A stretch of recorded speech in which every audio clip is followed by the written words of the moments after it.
So there are two kind of distinctive ways or methods in which samples can be tracked through the system. I'm going to go through both of them, but I'd say the first one would be of better use if you're concerned with keeping track of inventory or samples inventory, but not particularly concerned with keeping track of documentation around samples testing and that kind of thing. So we'll talk about the first one. I would suggest creating a new warehouse, dummy warehouse, called samples. So from the tools, master tables, and then warehouses, and I would just create a new warehouse, just call it samples. Now you can create purchase orders and receive those purchase orders into the samples warehouse for samples, or you can take existing inventory and do a warehouse transfer to transfer that inventory into the samples warehouse. Either way, you're kind of separating it out from a system standpoint. You're kind of separating that inventory out so it's not mixed in with the rest. If you want to see what you have in samples inventory, just go into the inventory section, inventory management, choose a specific warehouse, and I'm going to pick the samples warehouse, and we'll click proceed.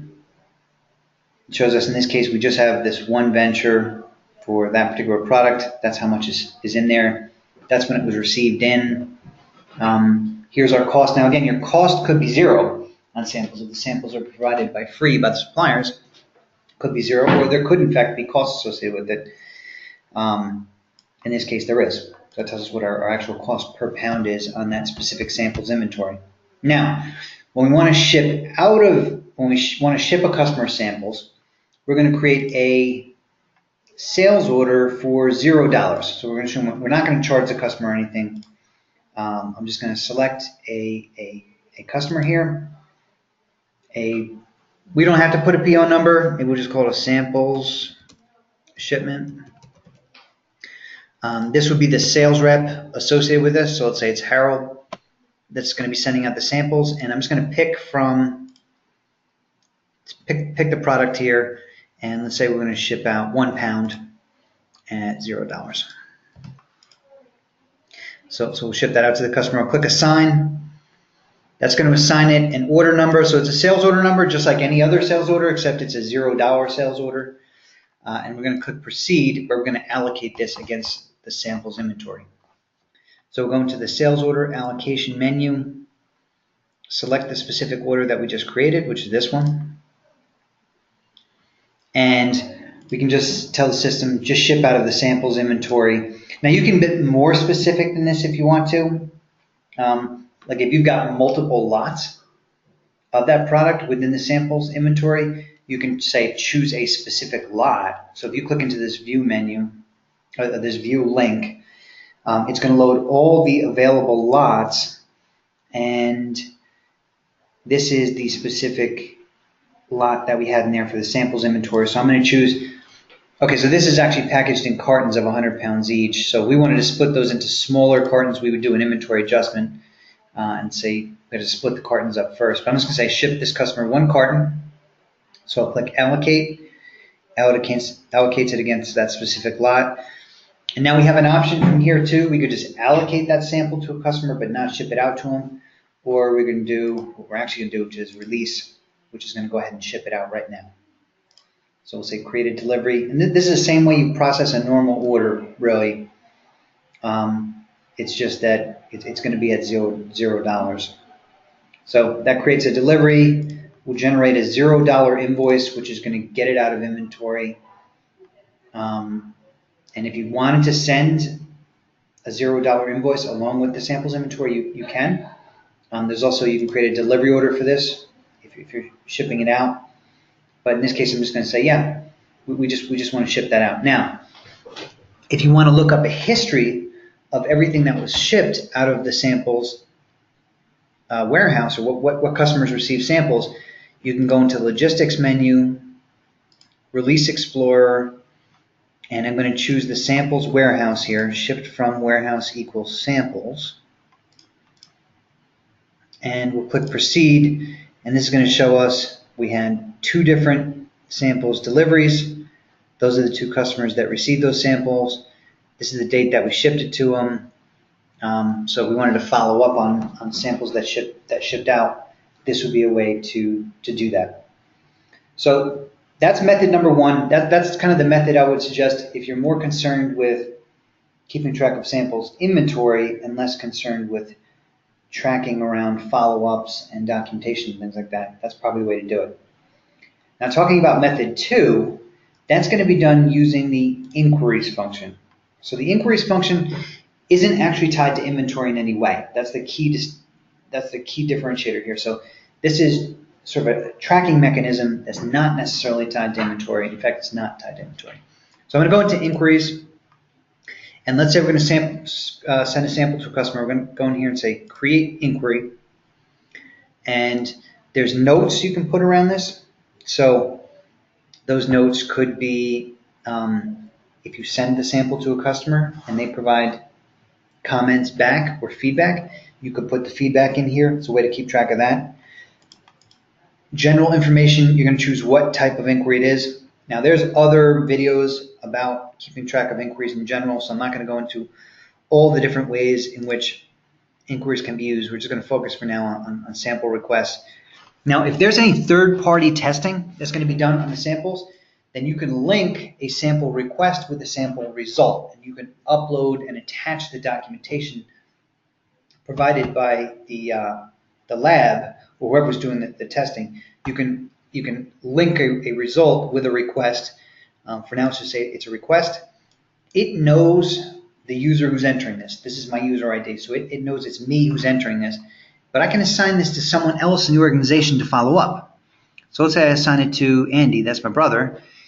He will receive an email notification letting him know that a sample is going out, and I can put a due date on this and to let him know he should be following up in 30 days, let's say. So I'll pick, let's just say I'll pick 6/15/18 is when he's going to have to follow up. So there's tracking around this too. This is going to impact the status of the inquiry. And if that due date approaches and he still hasn't followed up on it, he'll get an email notification around that. I'll pick which customer we're sending this to. Let's say it's this company, All Right Chem. And a bunch of other dates here, and actually these fields are all customizable, but a lot of them have to do with testing dates and whether or not the results have come back, when we expect the results to come back, follow-up dates, that kind of thing. So I'm going to choose the products, and I'll pick that same product here, which was 6-ounce tuna. Now, if you want to, you can specify a manufacturer related to the samples if you wanted to. Let's say we're going to be sampling 1 pound. Any comments or notes specific to that product could be put here. And this is a one-to-many, so if you wanted to add many line items, you could do that. You could also upload and attach documentation. So again, like lab test results, things like that, you can click in here, add document, and drag and drop the lab results in here, or any other documentation that you have around samples could be linked here too. So I'll click done. That's going to assign it a number that'll show up on Andy's list to follow up. So he'll have a list of samples he needs to follow up on. And then we have a history too. So if we go into that customer, for example, which one was it? This one, All Right Chem. In the customer information, you've got a history of lots of things related to this customer: sales history, purchase history. And this inquiries is a history of any samples that we sent to this customer, what user initially entered it, who's following up, when we need to reply by, the status on that inquiry, the last time it was updated, that kind of thing. You can drill down in from here too. So if you wanted to see the comments or notes, any documentation on that sample, that's all available from here also. And so that's kind of looking at the customer level, what samples you've sent to that customer. The other way you could look at it is at the product level. So if you want to see what customers have we sent samples to for 6-ounce tuna, I'll click in here, go into inquiries, and then this is any customers that we sent samples to. Same grid here, so who's following up, who initially entered it, whether or not we've gotten back to that customer, that kind of thing. So you got, and you can drill down into the inquiries from here too.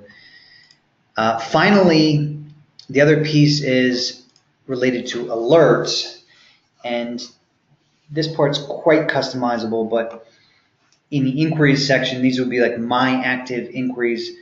We could pre-filter this further so you're only seeing my active samples inquiries. So when you click on that, it's a listing of any samples that you've sent out that are requiring follow-up. So that will be your list. So you click on it from the home page, shows you a history, who put it in, what the products are, what the customer is, that kind of thing. So again, both of those options are available. I think probably the more simple way to do it is creating the dummy warehouse and shipping out of there. But if the needs for tracking are more sophisticated, then I would suggest using the inquiries function instead. But either way, feel free. You can discuss it with the implementation and support team here, and we can make other recommendations if you want as well.